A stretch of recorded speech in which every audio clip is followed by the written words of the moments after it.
Lynda was born in DRC, Democratic Republic of Congo, and grew up in Congo, Burundi, and lived in Uganda before she moved to the States, and she speaks, 7 languages. Not even going to name them all. She won the Best Actress of the Year award 2 times in 2011 and 13 in the FESTICAB in Burundi, and attended cinema classes in FIFA de MONS, which was in Belgium. She also has a degree in social work. She moved to the U.S. in October of 2014 and went to school for medical assistance and has a medical interpreting certification as well.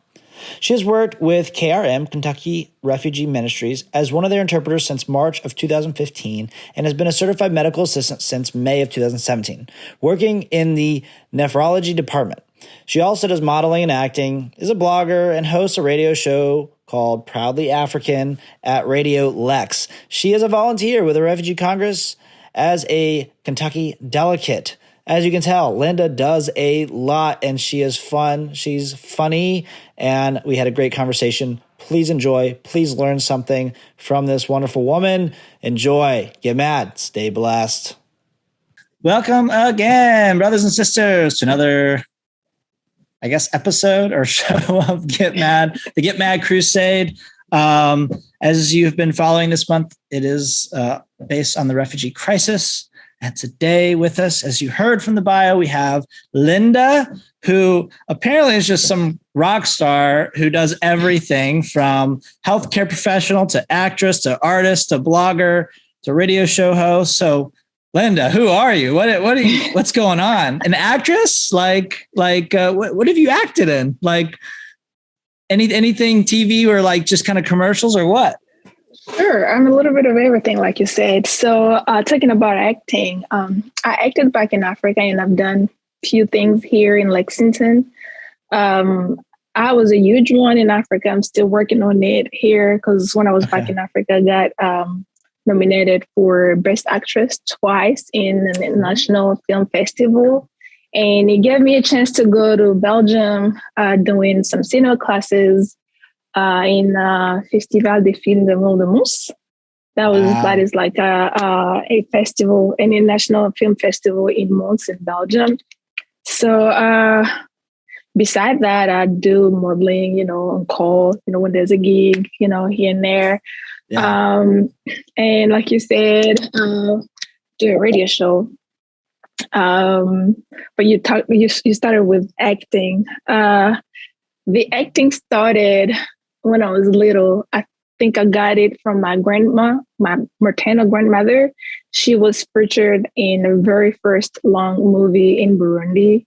It is known everywhere. Yeah, so she was one of the secondary actresses in that movie. So you saw it as a kid, kind of seeing your grandma doing it. Like, that's kind of cool. No, actually, I didn't know she was in that movie until I was old enough. I started, doing theaters and like sketches in the church because I grew up as a church kid. So when I started doing movies, that's when I got told actually your grandmother acted in this movie. I found out about the movie when I was in high school. Wow. And that one was shot before I was born. Wow. I didn't know anything about it. Yeah. Yeah. Yeah. So were those festivals that you were nominated in, were those specific to a country or were they kind of like Central East Africa?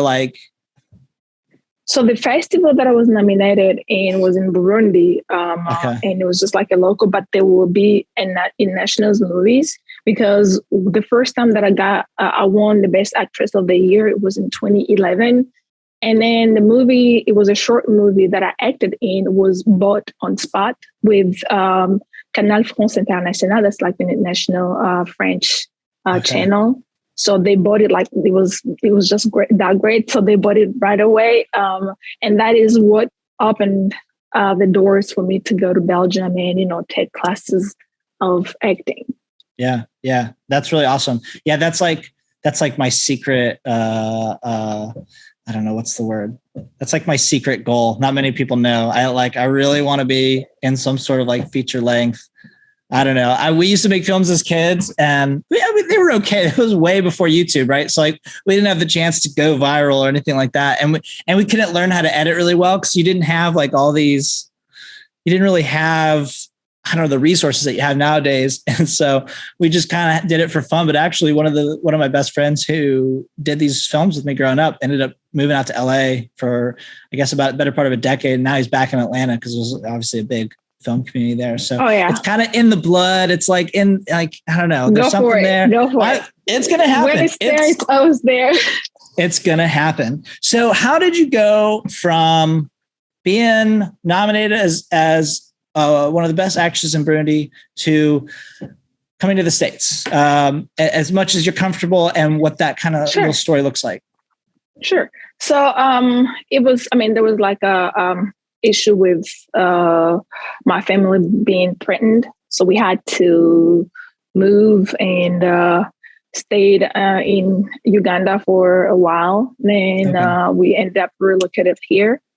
So, but before we moved, I was going to school, I was doing a social work. And when we moved here, I already had so when my family got threatened, we had to find somewhere we can be a little safer. But again, when we went to Uganda, we thought it was going to stop, but it didn't. So then we had to move here a little far from, the threats. And that's how I ended up here. And when I was doing acting, my dream was, being a social worker and to work with UNICEF because, I looked up to Angelina Jolie. I was like, I'm going to be one day the ambassador of UNICEF. Wow. So I was just like, yeah, with the degree in social work, hey, yeah, that's, it's going to be easy because I'll be already knowing what I'm doing. So when I moved here, that was, it was my dream. Okay, now that I'm going in the States, I have, it's a country of opportunity. Like you run after your dreams. And, but then I thought I knew English when I thought I spoke good English when I moved here. That's funny. Yeah, I did. But then the listening though, I was like, oh my gosh. So the accent was totally different from what I grew up, listening to. And the first few months was rough. They were really rough. Yeah. Yeah, you're like, I have pretty good, I'm going to go to the States and rock and roll. And then you're like, I can't understand. And did you guys resettle in Kentucky? There's probably a twang, right? So like a little bit of a Southern twang. Yeah. So how did we end up in Kentucky? So we have a family friend that lives here. So we're like, you know what? Okay. We'd rather go somewhere we know somebody to show us around than, just getting in a state where we don't know nobody. Mm-hmm. So, and in my head, I had this image, whatever in the state, hey, they're going to be movie production and hey, I want to be auditioning. Ooh, Lynda. Yeah, I know. So I ended up in Kentucky. There was not much, movie production. But I was just like, hey, you know what? I'm not gonna, I'm not gonna let it off. Like I'm not gonna give up on it. I remember doing my very first audition. I drove in 2 hours. And then I got there. I was like the last person on the audition. And that was the very first, role I landed for myself. And I remember I didn't even know how to look up auditions. I was just on Google audition.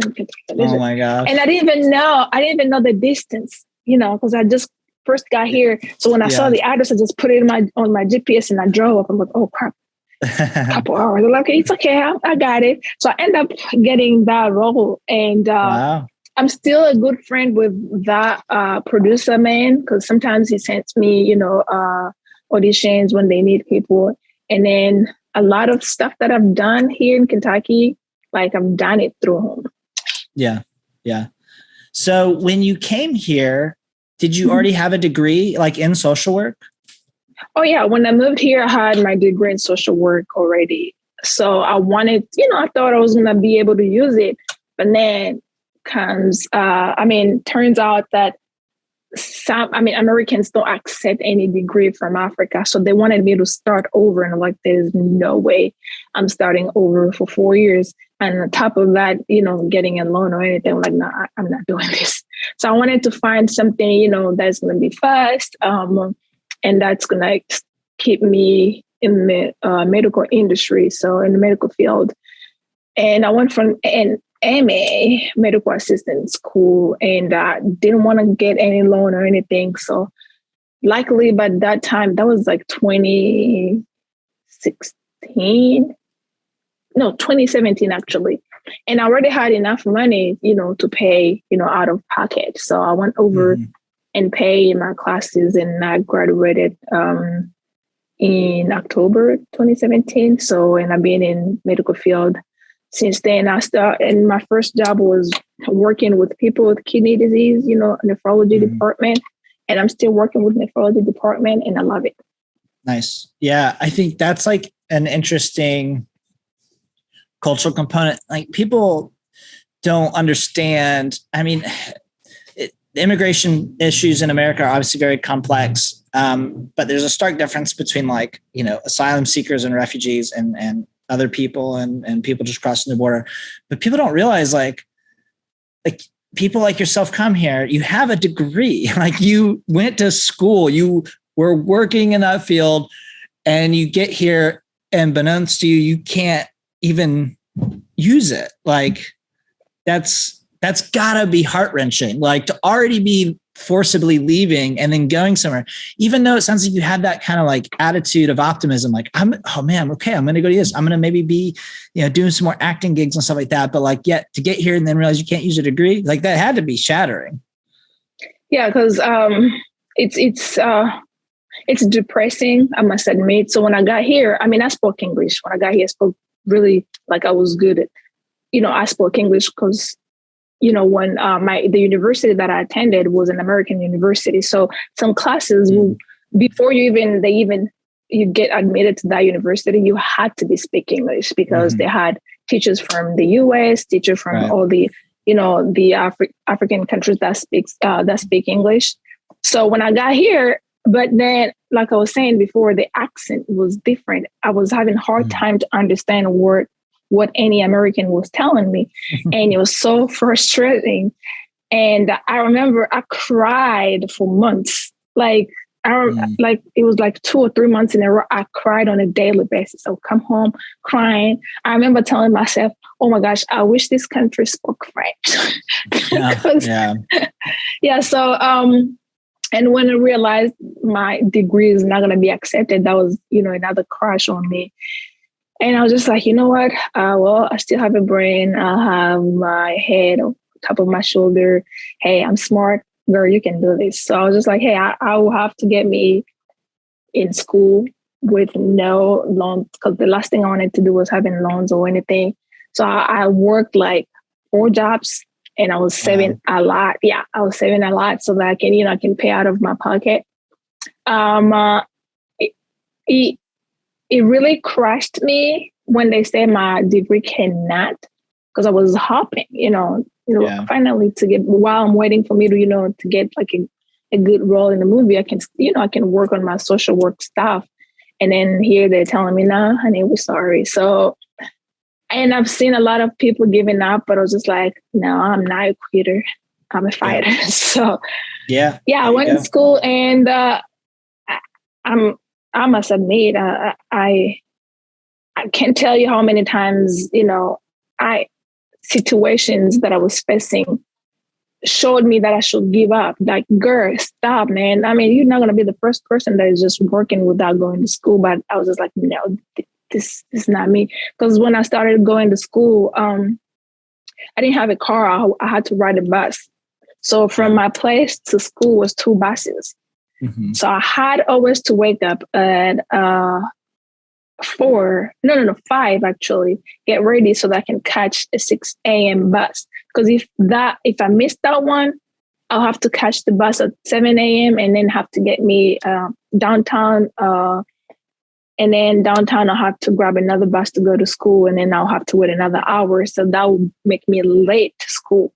So I had to always wake up at 5, grab a bus at 6, get me in downtown at, 7-ish, and then grab another one at 7 to get to school at 8. So 8:30, I'm in class.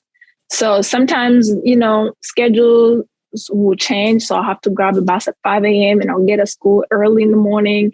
School is still closed. It's cold. So I'll just be outside shivering.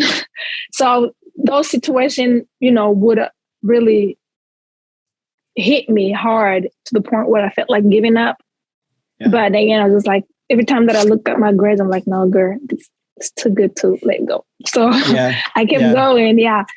So I felt like, the harder it gets, the stronger it made me be. And the more it made me realize that I'm not a quitter, but a fighter. So every time I sit down. That's to me, one of the interesting things about exploring stories like this is also examining, like, I don't know, the reality that like not all refugees are like that either. Like, like it's really easy for a lot of Americans to like lift up certain stories that like make us really good about like refugees. But the reality is like, we're all humans, right? We're all in that category of like, in need of dignity, respect, and all that stuff, right?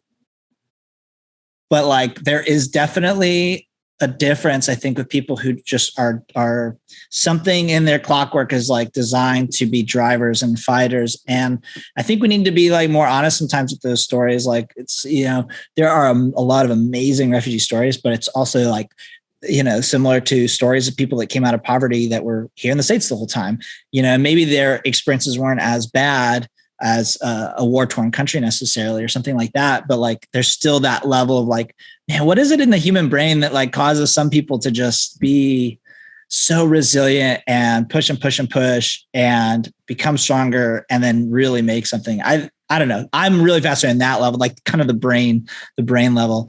I'm interested. Oh, go ahead. Yeah, I think the thing, talking about what you're thinking, what makes people to be resilient. Sometimes I feel like it's when you don't have any other choice. It's either you keep pushing yourself or you give up, and then you're gonna fail. And so you look at what kind of results you want. Do you want to be a loser? I mean, excuse that language, but do you want to like to not be somebody, or you want to fight? You want it to be hard now so that you can see a brighter future. So it's like, it's not like you have 1,000 options. You have two. Either you keep fighting so that you can, to prepare a brighter future, or you just, let it, you just give up, and then, the future won't be as bright as you want it to be. Yeah, I think oftentimes just some of the conversations in the States now about things like free education or canceling student debt. And to be honest, like, I'm not against that. Like, I think that's a very positive thing in the sake of, I think everyone should have free education. Like, I really, because we talk about like equity. I think one of the main ways that we can actually create equity is the opportunity for everyone to have free education. That's another conversation. But at the end of the day, I also look at people who you said it, decisions and choices. We have the choices, and they choose to not get that second or third job and work late. I get it. It's hard. Like it's not a fun decision. No one is willingly working 70-hour weeks, 80-hour weeks, trying to make their shifts work with a third job and be like, oh my gosh, like I love this. So they choose to have a simpler life, though ironically maybe more difficult by not going through that season of like pushing really hard.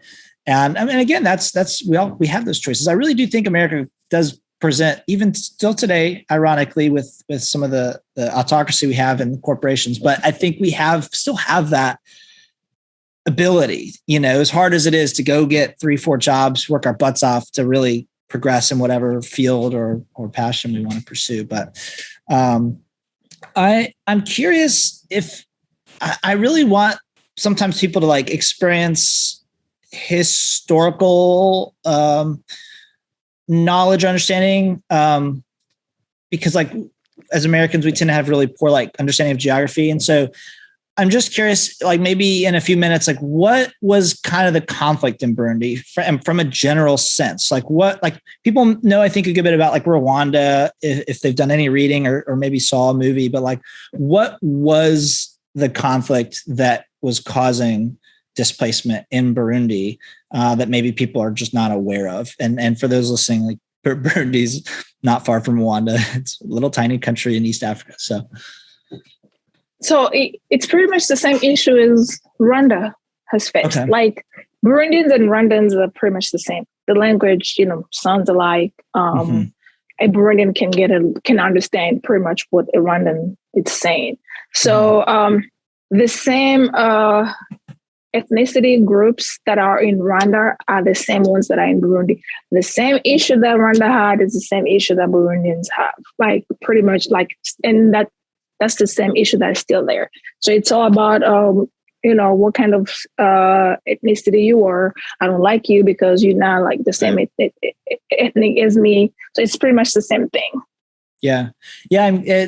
That's interesting. Then I'm curious why, like, just from our limited understanding in the States of like different conflicts around the world, like why Rwanda kind of got as far as like the understanding of the conflict in the name versus like the region, but I guess it's just, we filed it into one country and didn't really, I don't remember like understanding Burundi in the same way, but. Rwanda, the genocide that happened in 1994 was just, it was beyond belief. And the whole world, saw it, and then it was all over the media, and everybody know about it. So in Burundi, they have, years. So I don't know what, I heard about 1972. So these kind of people were killed. 1993, these kind of people were killed. 2015, these kind of people were killed. So it's like, here and there. And let me explain about that situation. So I talked about it was ethnicity, right? Actually, so before colonialism, there were no ethnicity. It was just, Burundians, Rwandans, just like, they're all, one. There was social groups, right.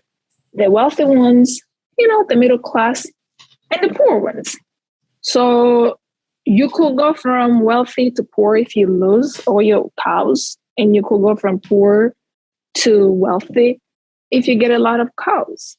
So then came Belgians and Germany, and then decided to say, actually, no, a Hutu is somebody with a wide nose, and a Tutsi is somebody with narrow nose.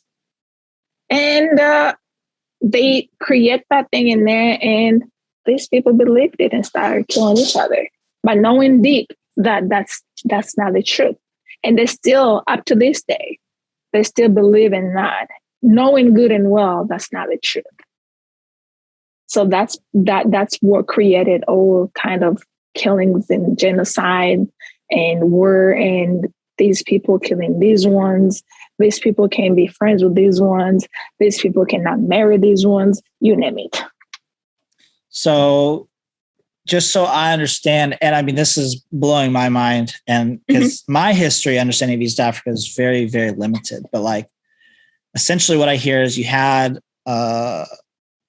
people who came and colonized certain parts of East Africa from Europe, and they essentially created these class structures of I guess ethnicities or whatever you would call it, which at this point now it's like breeding more resentment towards certain people because it just keeps happening. And like, I'm sure if you're labeled one thing and your family was murdered by the others, then you're probably just going to perpetually dislike and hate the other side. And so it goes back and forth. And so that's like, it's kind of mind blowing because one of the things I want to talk about this month, and I'm trying to frame how to talk about it, is colonialism, it's like we think it's in the distant past, or it's not. It's really, really present. But what's interesting in our industry in coffee is it's not that different. Like all around the world, you have the entire coffee belt, Burundi being one of them, and it ended up kind of being controlled by white people, and not just Americans. Like Americans kind of in the Central American portion, but then like you mentioned in Africa and even in Central America too, a lot of Germans, Belgians, and then in Asia Pacific kind of coffee growing regions, you have a lot of Dutch. That's really interesting. I'm really intrigued to read up on that, and that just it also like it makes me just even more sad to think about that is the case.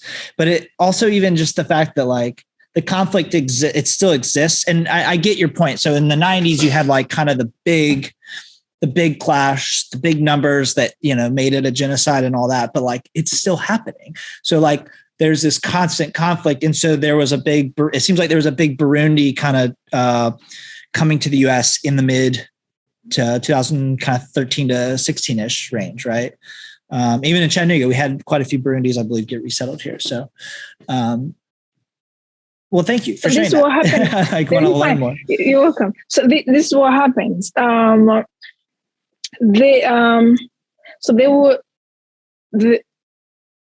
after the colons, teaching, to do, because that was to divide them, because it was not easy to colonize people that are united. Yeah, so they had to create a division. So after they divided them, I'm going to be honest, some of the families up to this day, they still teach their kids, you shouldn't be friends with that. You shouldn't be friends with that. I never heard that conversation in my family. Never. Mm-hmm. I found out about ethnicity when I was in high school. Mm. And I remember approaching my mom. I'm like, hey, so I mentioned it. This exists. She was like, yeah. And I'm like, why didn't you tell me? She said, well, because I was not taught about it growing up. So why would I teach my children? I said, okay, it's not about teaching. It was about letting me know. Be aware of what's going on outside there. She said, no, I mean, that's not constructive. So I did not see the reason why. But again, that was the reason why I came to ask her that. It's because a friend that I grew up with, that I considered like my best friend, my sister, said something that shook me. Mm-hmm. And I was just like, oh my gosh. So they've been teaching me this. And I thought I knew you because we grew up, playing together. I'm like, oh, Lord. So I was just like, okay, I'm here clueless. So I decided to go ask. So up to this day, there are still parents still teaching their kids, no, you shouldn't be friends with this. You shouldn't talk to this. You cannot marry this. Do not bring this home, So if there could be a lot of parents that teaching kids like we're all the same, I feel like, it will be a better place to live, looking at each other like this is a brother, this is a Burundian like me. This is the person on the first place. And then they look like me, because Burundians and Rwandans have the same culture. They speak the same language. It's not like, they're all the same. And then, like I was saying, they would tell you, the one that has a white nose is this, and the one that has a sharp nose is this. And then sometimes you find somebody with a sharp nose, and you think they are this, and you'd be like, oh, actually no, they are that thing. I'm like, oh, so if you dig and you realize, oh, actually, no wonder I can mistaken one person to this, belonging to this ethnicity group. Why? Because it was a social class in the first place, and then it got mixed up with some other stuff. Yeah. I mean, I think it's a good lesson in the fact that even when you have a fairly unified culture in terms of like how the culture operates and what they believe in, there's still the racism of just the human condition and hate and whatever else. But to know that part of it was, or all of it even, was constructed by people in the land, foreigners essentially, like, is really, I guess I'm curious too, like, hearing your story about like your mom not teaching you those things is interesting. Cause like, I feel the same way about a lot of things, it's like you grew up and you get in the world like, wait, what? Why didn't my parents tell me about this or whatever? Exactly. So you learn the hard way. But I mean, if you're comfortable, like what's your experience been like in the States? Have you experienced, because I feel like if it's that hard in a country like that, how much harder too in a place like this where we just like, you don't look like anyone and we believe a million different things and we can't even seem to define as a nation what it means to be American. You got people that think being American means, holding your automatic rifle and, whatever else. And then you have people that are like, no, it means this. And what does America even mean? And have you found like a pretty good wide acceptance? Have you also encountered negative experiences or racism kind of like exists in Burundi? Or, I mean, kind of it's everywhere. Yeah.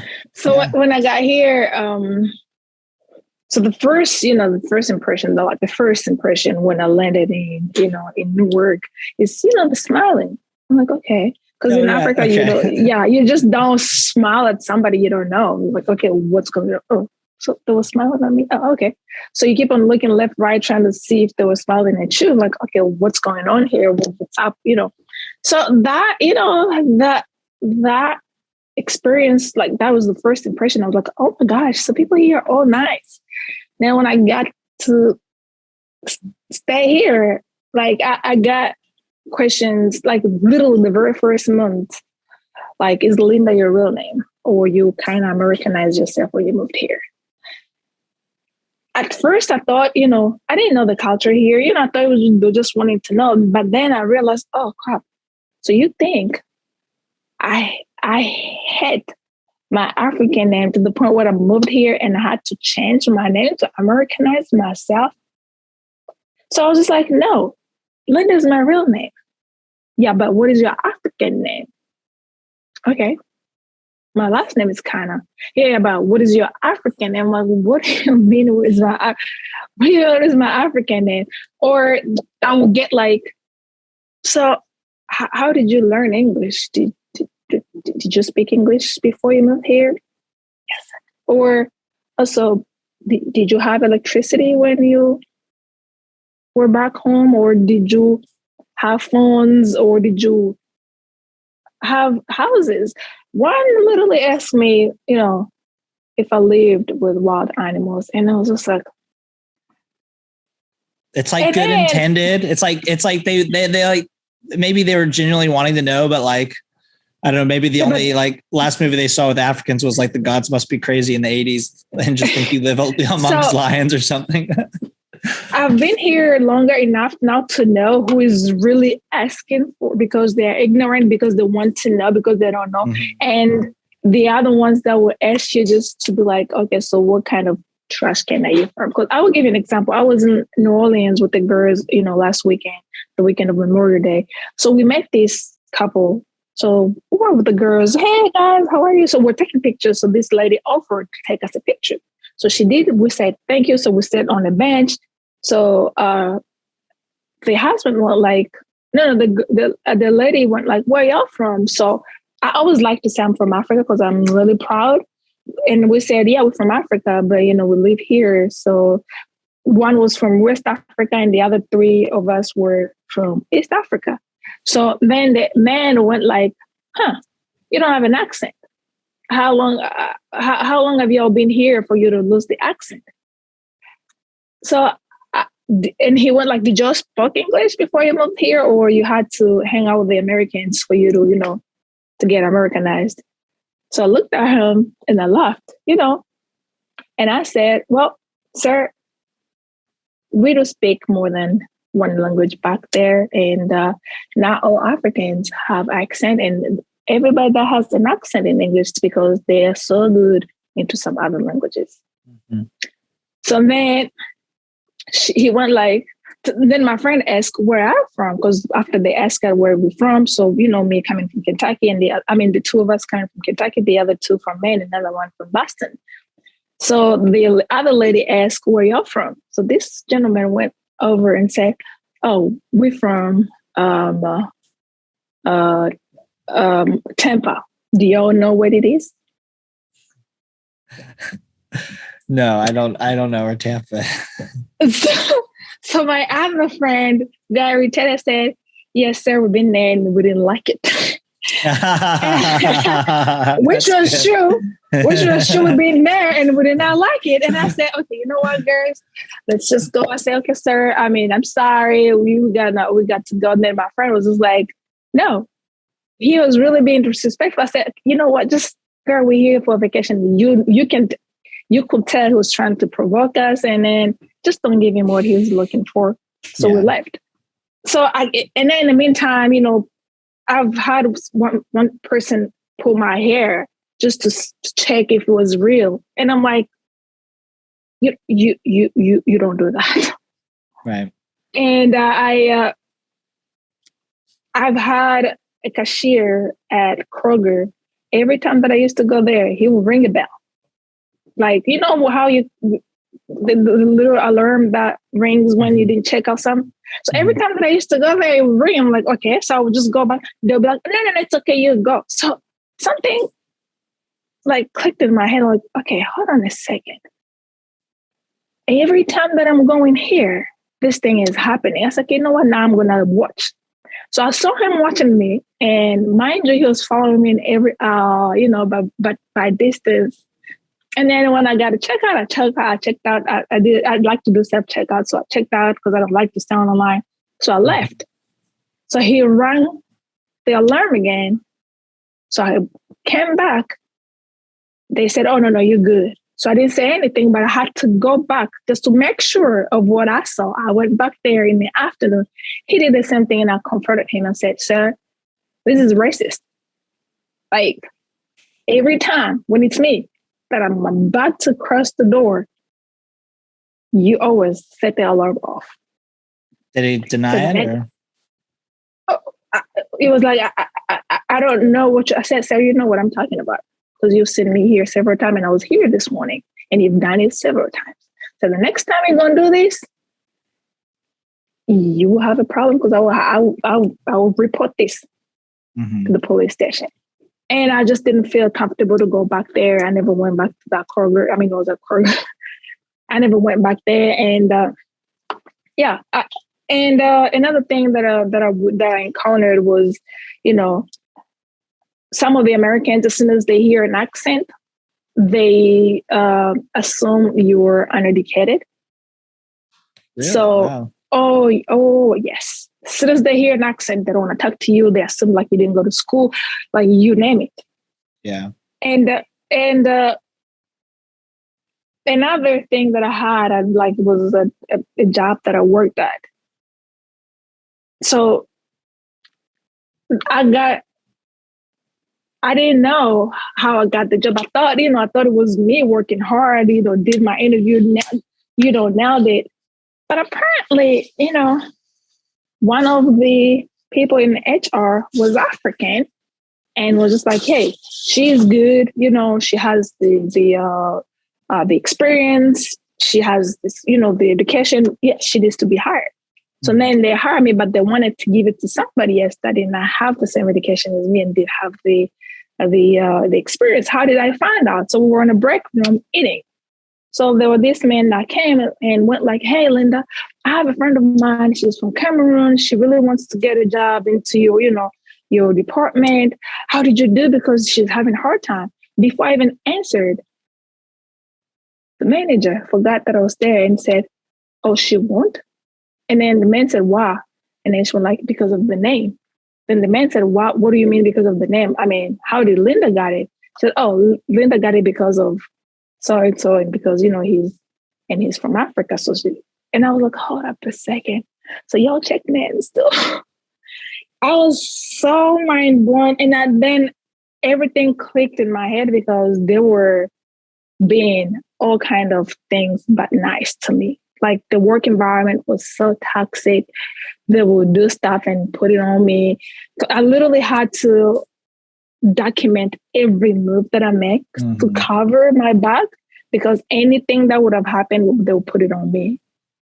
So I got the point, I was just like, you know what? I cannot do this anymore. So I quit the job and I went to work somewhere else. I think this is like what people don't maybe fully realize, like, you know, to be a refugee, and let me be more specific. To be a East African refugee and to come to the States, you're layering the complexities of your ability to integrate because of how a lot of people here view the world. You could never speak and no one would know you had an accent, but because you're Black, you're going to have issues. And I don't understand why people deny modern racism. It kind of blows my mind. But there's numerous stories. I don't even think I've really ever met a Black friend who didn't have experiences like this. No one's ever pulled my hair. No one's ever done, you know, my name is Michael. I'm literally the epitome of white Christian America. And it's just, we're foolish if we deny it, but then you add on the accent, things like that. And it's just kind of like, and it's true. I've heard of the name thing too. I've heard of people who change their names on resumes. Actually, I think there's even settings on some of the application programs nowadays where you can hide a name so that like they only see like education and things like that. It's crazy that we have to even think that way. So, I mean, yeah, I hear and I get it, but you layer all that on, and it's just like, I can't imagine. I can't. So, you know, I applaud you for how you kept fighting. So, and keep Thank fighting. you. So, I want to go back real quick because we didn't touch on it. So you mentioned the smiling. So why then, as someone from Burundi and East Africa, why was smiling so strange? Let's give a little cultural lesson to anyone listening. Okay, so before I dive into that, that's one of the things that America taught me, and I like it, you know, because, you know, I know some of them be faking it, but I don't fake it. I'm like, if I'm smiling at you, I mean it. So right. In Africa, you do not smile to somebody you don't know. Mm-hmm. Like, there's no way. So if I smile at you, that means I know you, you know. Mm-hmm. But if I don't know you, I'll just look through you or just say hi. Even if you come to say hi to me, just say hi with a straight face, no smile, no nothing. Why? Because I don't know you. Mm-hmm. I will give you an example of, you know, stores. There's nobody's going to be there smiling at you in the stores. They ain't got no time for that. So They'll all be looking so serious. But here, whenever you go to the store, welcome to the store, you know, they're smiling at you. And when you're checking out, did you find everything right? We I guess, in our culture, it's all about being serious. We don't ask that, find everything. Okay. We want to check out here. That's it. So that was the thing that really marked me. Like, oh, wow. It feels really good, you know, to see somebody smiling at you without even knowing it, you know, because I feel like a smile, you know, helps and affects somebody. If you're in a bad mood, if somebody smiles to you, second, the third person, you end up smiling too. Yeah. It's contagious. Yeah. So the reason why Burundians or Africans don't like to smile, it's all about being serious, because it's a culture thing too. If you smile too much, that means you're not serious enough. so if someone's smiling a lot, you're like, don't trust that guy. Something's going on. Yeah, this person is not serious at all, because they don't take anything serious. It's all about, smiling. No. So here is, you know, it's, you know, welcoming. It's, you know, respect. And I think that that is like a culture shock that I found here. In Africa, you do not, especially if somebody's older than you, you do not look straight in their face and talk to them. That's disrespectful. Period. Really? Yeah. Like eyesight, like. Yeah, you do not do eye contact. You look like with down. anyone, or like particularly with superiors, like even like peer to peer, you would do that? No, peer to peer, you know, your friend. But when it comes to somebody that is older than you, your parents, your uncles, you look down like you don't, or somebody you don't know. Let's say, you know, they're older. So you don't look, whatever they say, you answer, but you look down. And here, when you come here, they say, okay, you need to look at me so that I can see. Yeah. You're like, oh my gosh. So you keep on doing this. Because you're not used to it. Exactly, it's so strange. By looking their faces. So it was pretty, not easy to adjust to that. You're like looking straight in the face. And because even my uncles now, when you video call, like, why are you looking at me like that? Oh, okay, I'm sorry. Sorry, I'm in American mode. Oh man, that's funny. I mean, like, so our first employee, Tarek, who's from Sudan, he was the same. Like when he first got here, and you would never see him in a picture with him smiling. But it's so funny because like now he's the head barista at our main shop, and so like he interacts with people all day, and he understands that customer service is what drives a lot of our business and people coming back and even tips. And so it's like he literally has like this huge grin ear to ear every day. Like literally everyone, just all they think of is like, they wouldn't even know that in Africa you don't smile because they're so used to Tarek smiling all the time that they probably think all Africans smile all the time. But he just adapted, like it's really interesting. I think culture is a really interesting thing. And things like looking people in the eye, one's not better than the other necessarily, but it's even here, it's interesting because I do think sometimes we smile maybe too much. And it's like, you go to New York, you go into a deli, they probably, no one ain't smiling at you. And they still have kind of like that, at least old shops, they're probably still going to operate under that, like kind of immigrant, like we're just, hustling along. But there's something to that too. Cause it's like, a lot of like corporate culture has also created this interesting like facade, right? That we have to be happy. I was actually reading some studies on like how like a lot of people report like not being able to like process life and find healthiness because they have to go to work acting happy instead of like their superiors or the workplace in general not being welcoming of struggle, right? And struggle is real. We all struggle. And I think it's interesting, right? Because it's like the pendulum is swinging back. We created that over the last several decades. Now it's like, is it okay to be authentic and not smile?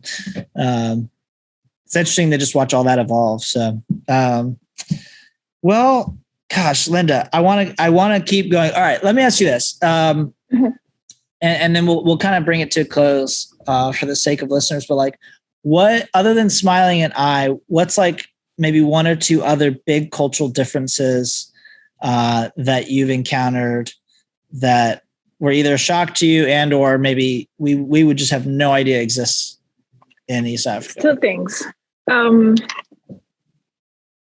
Americans have no time to chill. Like they don't have no time to waste.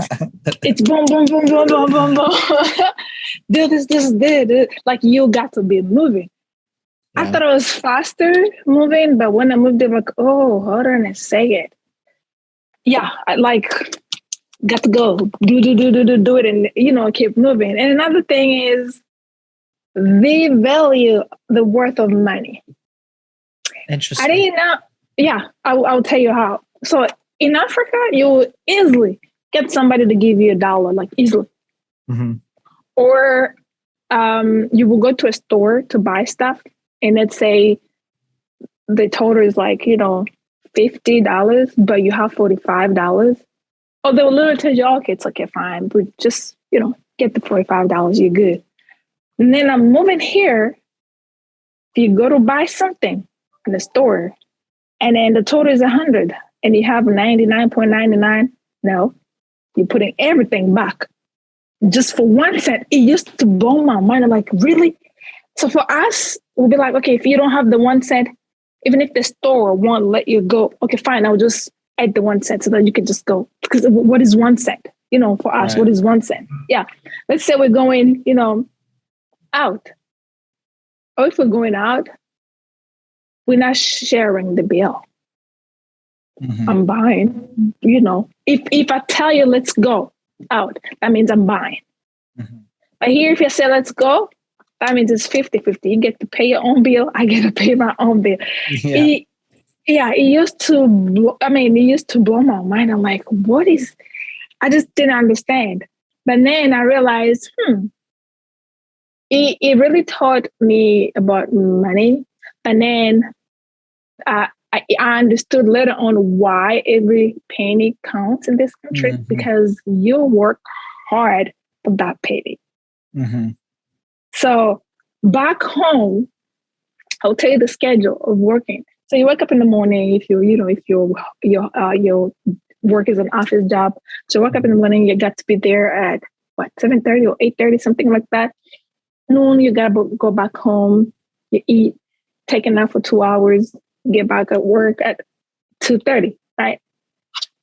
You do your work, and 5 you're off. That's pretty much it. And then if it's noon, you coming at 11:59. No, honey, no. Come back 2:30 because I gotta go. And then another thing, we take our sweetest time. We don't, we're not rushing. Yeah. So those are the two things. That was like some of the culture that I saw here. Yeah, and so if it's 11 and I push through for 2 hours, it's like I earned that because I worked my butt off, and it's so tough. I mean, like, I see the value of both, right? Like, I think it's beautiful to think of a culture and a nation that's so utilitarian. It's like, I'm gonna give my brother $1, or we're gonna go take a siesta. Like, there's something so beautiful about time and relaxing.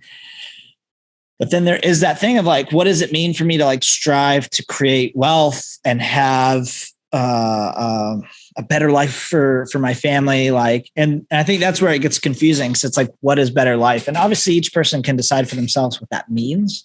Does it mean having a Tesla necessarily? Or, I mean, like, or are you happy with like a little crappy Toyota or something like that? But yeah, it is interesting because it definitely has cultivated more of an individualism in America for sure. Well, thank you for the fascinating conversation, Lynda. It was really, really great to chat a little more and hear your story. And I just hope my goal with these is that people can feel like we're just learning more about the world, right? We're learning more about people, and really we're learning how complex and nuanced life is, right? And hopefully that nuanced view allows us to maybe be more compassionate and empathetic towards even those we disagree with, maybe. We'll see. I don't know. Sometimes I question whether there's hope for that and I get really depressed, but whatever. Because that was one of the things that, that made me apply for KRM, because when I moved here, I know we get at the end of this show. I'll like wrap it up. I'll say it as fast as possible. Yeah. So when I got here, I did not have somebody to introduce me to the American culture that understand my culture. So I only had Americans. They don't know about my culture. So it was so hard for me to understand what's going on, like to integrate. So when I applied for to work with KRM as an interpreter, so it was easy for me, I will give you an example. So I remember when I moved here, they asked me, what is your first name? Like, what do you mean first? What is your last name? I'm like, okay, here we go. What is first name? What is last name? Because for us is, prénom, which is like your everyday name, and then nom, which is your family name. So here it's first and last name. And I remember I don't know what I was applying for. And I said, first name is Kana, last name is Lynda. Because in Africa, we start with our last name, then our first name. Yeah. And it got denied. And I almost got caught for, as in a lie. And I'm like, okay. So when you see refugees here first time, you ask them, what is your first name? They'd be like, what is first name? What is last name? So as an interpreter, I get to explain to them, okay, your first name is your everyday name and your last name is your family name. So, okay. And most of the time on the paperwork, you'll find Americans making a mistake like they did to mine. Like putting the first name on last name and last name on first name because of how it is written in Africa. We don't have any karma. And in Africa, you just look at the name. You can tell from the first name and the last name because it's different. Right. So, and another thing, after that, I was just like, I volunteer with, Refugee Congress because I know how much help is a refugee or as a first-time person coming to live in America. I know how much help people be wanting. And then as a person that went through that, it always feels good to get somebody that understands what you're going through and kind of guide you, like, do this, go this way. Yeah. Because I wish back then, I wish I had somebody like me that understands American culture and African culture, to pretty much tell me, do this, do that. Because I had to find the hard way, and it was not a piece of cake. Yeah. No, totally. I think that's awesome that you're doing that. And, we need to give back more, like, from the things that were assisted for us. Right.